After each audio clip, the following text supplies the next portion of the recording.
নমস্কার।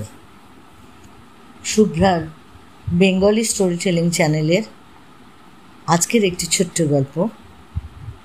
গল্পের লেখক হলেন কমলেশ কুমার, আর গল্পের নাম অন্ধ বিন্দু। এই জায়গাটাতে চোখ রাখলে তুমি বুঝতে পারবে মা। মোবাইলের দিকে তাকিয়ে মাকে বুঝিয়ে চলেছিল অর্ণব। না না, ওটা তো ব্লাইন্ড স্পট, ওখানে কিছু পাবে না তুমি। মানসী দেবী প্রাণপণে বোঝার চেষ্টা করছিলেন কোনটা ব্লাইন্ড স্পট, কোনটা ফার্স্ট ফ্লোর, কোনটা বুকুনের খেলার জায়গা, কোনখানে অর্ণব তার নতুন কেনা গাড়িটা রাখে। এসব জানার চেষ্টা করছিলেন তিনি। মোবাইলে তিনি একেবারে সরগরম নন। অভূতপূর্ব প্রযুক্তি তার চোখে ধাঁধা ধরায়। এক কথায় তিনি ভয়ই পান এসব জিনিস নিয়ে নাড়াঘাটা করতে। অর্ণব যখন অ্যান্ড্রয়েড ফোনটা মাস তিনেক আগে মাকে কিনে দেয়, মানসী দেবী রীতিমতো হিমশিম খেতেন মোবাইলটা সামলাতে। তার আগে তার বোতাম টেপা ফোন ছিল। ধীরে ধীরে অর্ণব মাকে হোয়াটসঅ্যাপে ডাউনলোড করে দেয়, ইউটিউবের ব্যবহার শিখিয়ে দেয়। মানসী দেবী এখন অবসর সময়ে বসে বসে বিভিন্ন রান্না দেখেন, ঠাকুর শ্রী রামকৃষ্ণের জীবনী শোনেন, কখনো কখনো পুরনো দিনের বাংলা গান শুনতেও মাকে দেখেছে অর্ণব। কিছুদিন আগে অর্ণবই মাকে বুদ্ধিটা দেয়। ওদের আবাসনটা আপাদ মস্তক সিসিটিভিতে মোড়া। আবাসনের ভেতরের বিরাট চৌহদ্দিতে বিকেলের দিকে বাচ্চারা খেলতে নামে। সিসিটিভির সঙ্গে সংযুক্ত একটা বিশেষ অ্যাপে চোখ রাখলে মা প্রতিদিন বুকুনকে ইচ্ছে মতো দেখতে পারে। বুদ্ধিটা মনে ধরেছিল মানসী দেবীর। তিনি রাজি হয়ে গেছিলেন। অর্ণবকে বলে বলে আজকে তার সময় হয়েছে মাকে পুরো বিষয়টা বুঝিয়ে বলার। 5 বছরের ছোট্ট বুকুনকে এভাবে না হলে আর দেখা যে সম্ভব নয় মানসী দেবীর।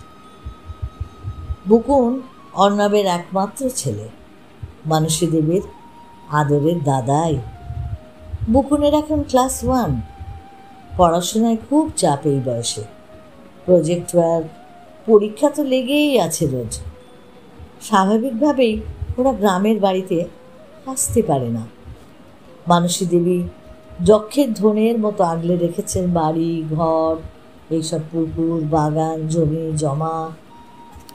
পৌশালী আর বুকুন বছরে একাধবার করে একবেলার জন্য আসে। অর্ণব চেষ্টা করে মায়ের কাছে মাসে অন্তত বারদই আসতে। বৌমা কিংবা নাতির এই যে না আসতে পারা, তার জন্য পুরোটাই বুকুনের স্কুলের ঘাড়ে দোষ চাপালে ভুল হবে। অর্ণবের স্ত্রী পৌশালী মানসী দেবীকে পছন্দ করে না। বুকুন যে তার ঠাম্মির কাছে মাঝে মধ্যে যাবে, তার কোল ঘেঁষে বসবে, পৌশালীর এগুলো বড় অপছন্দের। তার মতে একজন গ্রাম্য বিধবা মহিলা, যিনি কেনা লোক লস্কর দিয়ে জমি জমার তদারকিতেই সারা জীবন কাটালেন, তিনি ওই 5 বছরের একটা বাচ্চাকে কতটুকুই বা সুশিক্ষা দিতে পারবেন। অর্ণব জ্যোতি রায় শহরের একজন নামকরা নিউরোসার্জন। সল্টলেকে প্রায় 3000 স্কোয়ার ফুটের একটা সুবিশাল একটা ফ্ল্যাট। ইন্টেরিয়ার ডেকোরেশন করতেই প্রায় কোটি টাকা খরচ করেছিল সে। স্ত্রীর সঙ্গে যে অর্ণবের খুব ভালো সম্পর্ক, এই কথা বলা মুশকিল। বিয়ের পর থেকেই দুজনের খিটির বিটির লেগেই থাকত। ছোট ছোট নানা বিষয় নিয়ে পৌশালী অশান্তি শুরু করত। তার রেশও চলত সপ্তাহখানে। পুরনো একটা বিষয়ের জের মিটতে না মিটতেই নতুন আবার আরেকটা নিয়ে ঝামেলা শুরু হয়। বেশিরভাগ দিনই অর্ণব চেম্বার থেকে ফিরে এসে দেখত কিচ্ছু খায়নি পৌশালী। ঘর অন্ধকার করে চুপচাপ শুয়ে আছে। অর্ণব ঘরে ঢুকলেই বিরক্ত হতো সে।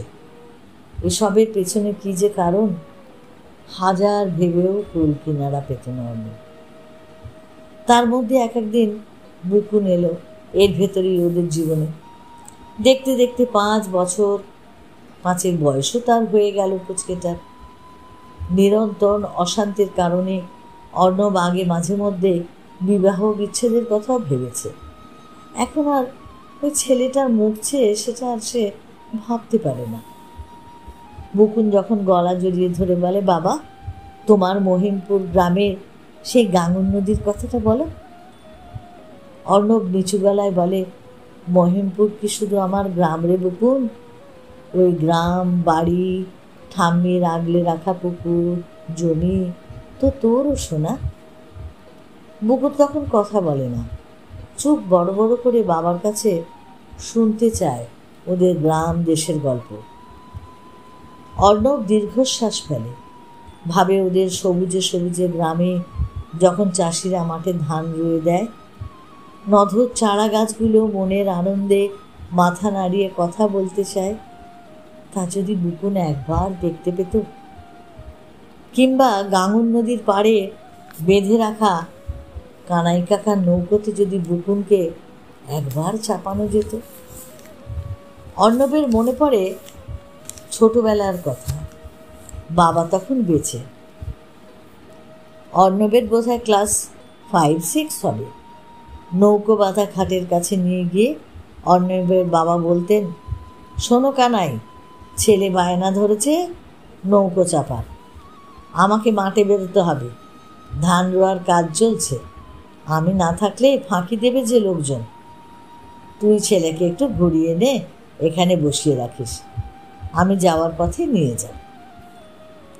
এক গাল হেসে কানাই কাকা বলতো, কোনো চিন্তা করবেন না দাদাবাবু, আমি আছি তো।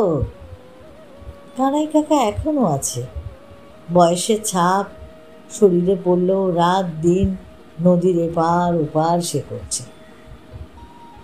অর্ণবের বিশেষ সময় হয় না গ্রামের আনাচে কানাচে ঘুরে বেড়ানোর, কিন্তু কানাই কাকার কাছে গেলে এখনো সেই আগের মতো এক গাল হেসে বুড়ো মাঝি বলে, এ হচ্ছে সোনা বাবু, কতদিন দেই নাই তোমায়, কতটুকুন ছিলে তুমি, মনে পড়ে? অর্ণব তখন মনে মনে ফিরে যায় সেই সাদা কালো দিনগুলোতে। বাবা বলতো, ইতিহাসের পুনরাবৃত্তি হয়। বুকুনের মতোই একদিন ও তো সত্যি ছোট্ট ছিল। বুকুনদের প্রাচুর্য আছে, পৃথিবীর সঙ্গে কিন্তু টান নেই। অর্ণবরা কি না করেছে একদিন, ধুলো মেখেছে, ঝমঝমে বর্ষায় কাদায় নাকানি চোবানি খেয়ে ফুটবল খেলেছে, পুকুরে লাফিয়ে ঝাঁপিয়ে সাঁতার কেটেছে, বন বাদার সব দাপিয়ে বেরিয়েছে, গ্রীষ্মের দুপুরে আম চুরি করে খেয়ে বাবার হাতে কত মার খেয়েছে। অর্ণব ভাবে সারাদিনের বেশিরভাগ সময়টাই খেলার পেছনে ব্যয় হতো ওদের, তাও পরীক্ষায় খারাপ ফলাফল হয়নি কখনো। বুকুনদের মতো ব্যাগের ওজন 10 কেজি ছিল না, কিন্তু মেধা আর পরিশ্রমে মহিমপুরের মতো ধুলোয় ঢাকা ছোট্ট একটা গ্রাম থেকেও জয়েন্টে ভালো ফল করতে পেরেছিল অর্ণব। ও বুঝতে পারে কোথাও একটা বিপ্লব ঘটে গেছে, বিরাট বিপ্লব। মানুষের হাতে অর্থ এসেছে, জীবন এখন অনেক বেশি আরামপ্রিয় হয়েছে, ভোগ সুখ পৃথিবীটাকে আষ্টে পিষ্টে বেঁধে ফেলেছে, কিন্তু মানবিকতা, মূল্যবোধ, প্রকৃতির সঙ্গে সংযোগ ক্রমশ যেন কমে আসছে মানুষের। মানসী দেবী এতক্ষণ এক মনে তাকিয়েছিলেন মোবাইলটার দিকে। হঠাৎ আনন্দে চিৎকার করে বলে উঠলেন, ওই তো আমার দাদাই, আজকে নীল রঙের একটা গেঞ্জি পরেছে। মায়ের সেই আনন্দোচ্ছল মুখটার দিকে তাকিয়ে অর্ণবের মনটা ভরে গেল। খুশিতে চোখের কোণটা তার চিকচিক করে উঠল। অর্ণব দেখল বুকুন কয়েকদিন আগের কেনা গেঞ্জিটা পরে খেলতে নেমেছে আজ। মা ঠিক চিনেছে ওকে।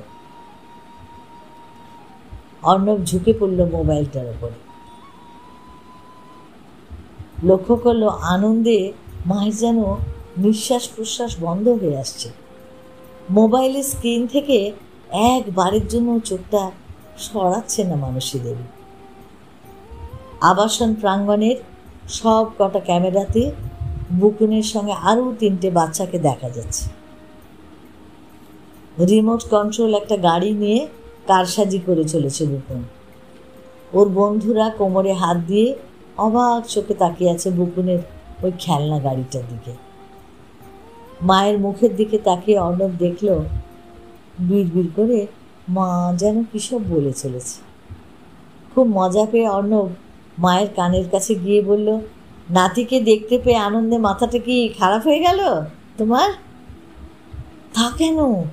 ক্ষুব্ধ গলায় মানসী দেবী বললেন, দাদায়ের চেহারাটার দিকে তোদের দুজনের কারোর দৃষ্টি নেই?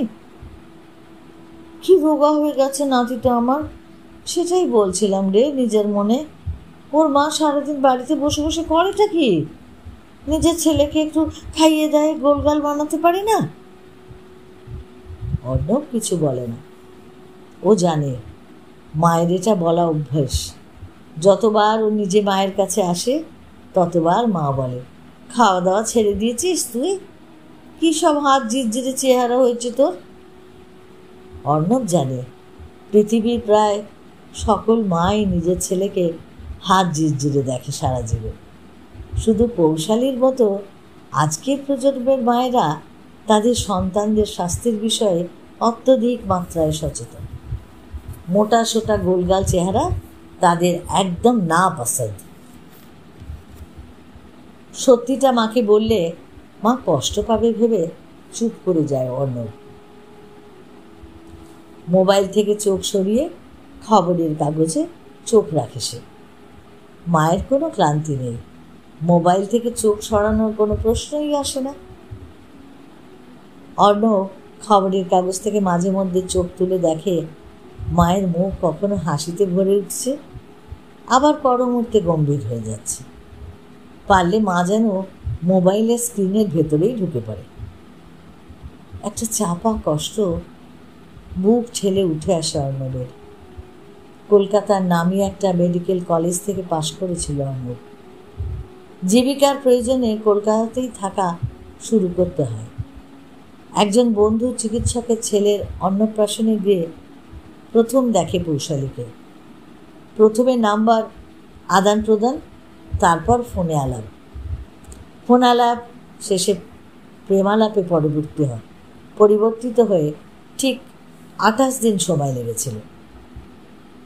পৌশালীর বিষয়ে মায়ের কোনো প্রশ্ন ছিল না, শুধু বলেছিল অর্ণব সুখী হলেই তার সুখ। সমস্যাটা এসেছিল পৌশালীর তরফে। একই ফ্ল্যাটে মাকে রাখা যাবে না, বুকুনকে তার ছোঁয়া বাঁচিয়ে চলতে হবে। মা মুখ বুজে থাকলেও নানা বাহানায় পৌশালী ব্যতিব্যস্ত করে তুলত মাকে। রান্না করলে খাবার পছন্দ হয় না, বিছানা বালিশ গুছিয়ে রাখতে পারে না, ঠিকঠাক বাথরুম ব্যবহার করতে জানে না, এরকম হাজার হাজার দোষ করে দোষী করে মাকে একটা কোণঠাসা করত। মায়ের কাছে সব থেকে কষ্টের ছিল বুকুনকে ছুঁতে না দেওয়া। অর্ণব প্রতিবাদ করত প্রথম। পৌশালী রুদ্র মূর্তি ধরত। অশান্তি জেদ টেনে নিয়ে যেত দিনের পর দিন। অর্ণবের চেম্বার, নিজস্ব পড়াশুনো সব কিছু যেন তালগোল পাকাতে শুরু করে। এই সমস্যার সমাধান অবশ্য করে দেন মা নিজেই। অর্ণবকে ডেকে একদিন শান্ত স্বরে মানসী দেবী বলেন, আমাদের মহিমপুরের বাড়িঘর, পুকুর, জমি, জিরেত সব তো পাড়া পড়শি আর মাইনে করা লোকের দায়িত্বে পড়ে আছে। এটা ঠিক না। তোর বাবার নিজের হাতে করা সম্পত্তি, সেগুলো দেখাশোনা করার দায়িত্ব তো আমি এড়িয়ে থাকতে পারি না। আমি বরং ওই গ্রামের বাড়িটায় গিয়ে থাকতে শুরু করি, তুই আমার ব্যবস্থা করে দে। সেই মা চলে গেছিল, আর কখনো সল্টলেক মুক্ত হয়নি। মনের মধ্যে গভীর কষ্ট নিয়ে শহরের নামকরা নিউরোসার্জন অর্ণব জ্যোতি রায় নিজস্ব কষ্ট অভিযোগ মনেই চেপে রেখে দিত দিনের পর দিন। ফ্ল্যাট থেকে নার্সিংহোম কিংবা চেম্বারে যায়, সারাদিন রোগী দেখে আবার ফ্ল্যাটে ফেরে। বাবাকে মনে পড়ে, তার ফেলে আসা মহিমপুর গ্রাম, গাঙুর নদী, নিঃসঙ্গ মা, সকলেই ঘুমে আর জাগরণে ভেসে ভেসে ওঠে। মায়ের মুখের দিকে তাকিয়ে অর্ণব দেখল ম্লান হয়ে এসেছে মায়ের বুকটা। ও ঝুঁকে পড়ল মোবাইলটার ওপর, দেখল বুকুনকে এই মুহূর্তে তো আর দেখা যাচ্ছে না। একটা ঢোক গিলেও বলল, বোধহয় বুকুন ঘরে চলে গেল, পড়তে বসার সময় হয়েছে। কিংবা কিংবা অর্ণবের ভাবলেশীন মুখের দিকে তাকিয়ে বিস্ময় ভরে তাকিয়ে রইল মানসী দেবী। একটু থেমে অর্ণব বলল, বুকুন হয়তো এই মুহূর্তে এমন কোথাও ঢুকে পড়েছে যেখান থেকে সিসি ক্যামেরা ওর ছবিটা তুলে তোমার মোবাইলে পাঠাতে পারছে না। আশাহত হলেন মানসী দেবী। অর্ণব লক্ষ্য করল এতক্ষণ খুশিতে উজ্জ্বল মায়ের মুখটাতে কেমন যেন অন্ধকার ঘনিয়ে এসেছে। তিনি আরও ঝুঁকে পড়লেন মোবাইলটার ওপর, 5.5 ইঞ্চি স্ক্রিন জুড়ে খুঁজে বেড়াতে লাগলেন তার সেই আদরের দাদাইকে। অর্ণব দেখল স্বগক্তির মতো কথা বলে যাচ্ছে মানসী দেবী, গলা জুড়ে কি কান্না উঠে আসছে তার। অর্ণব কান খাড়া করে শুনল মা বলে চলেছেন, ক্যামেরা ধরতে পারছে না, মানে ব্লাইন্ড স্পট। ব্লাইন্ড স্পটের বাংলা কি তবে অন্ধবিন্দু? চুপি চুপি বেরিয়ে আয় দাদাই, তুই নিজেই যে আমার গোটা পৃথিবী, আমার অন্ধবিন্দু। মায়ের সব কথা পুরোপুরি কানে আসছিল না অর্ণবের। ও শুধু অনুভব করতে পারছিল শূন্যতার খুব কাছাকাছি থাকা নিঃসঙ্গ এক মহিলাকে জীবনের স্পর্শ যোগাচ্ছে শুধু একটা 5.5 ইঞ্চির ওই স্ক্রিন। এই সুন্দর হৃদয়স্পর্শী গল্পটা যদি তোমাদের ভালো লাগে তাহলে তোমরা অবশ্যই লাইক করে তোমার সব চেনা প্রিয়জনদেরকে শেয়ার করে দিও। আর যারা এখনও আমার চ্যানেলটা সাবস্ক্রাইব করোনি, প্লিজ একটু সাবস্ক্রাইব করে আমার পাশে থেকো, আমায় পথ চলতে সাহায্য করো। আর যে বন্ধুরা আমার পাশে আছো তাদেরকেও আমার অসংখ্য অসংখ্য ধন্যবাদ। সকলে ভালো থেকো, অপেক্ষায় থেকো আমার এরকমই কোনো সুন্দর গল্পের জন্য। সকলে ভালো থেকো।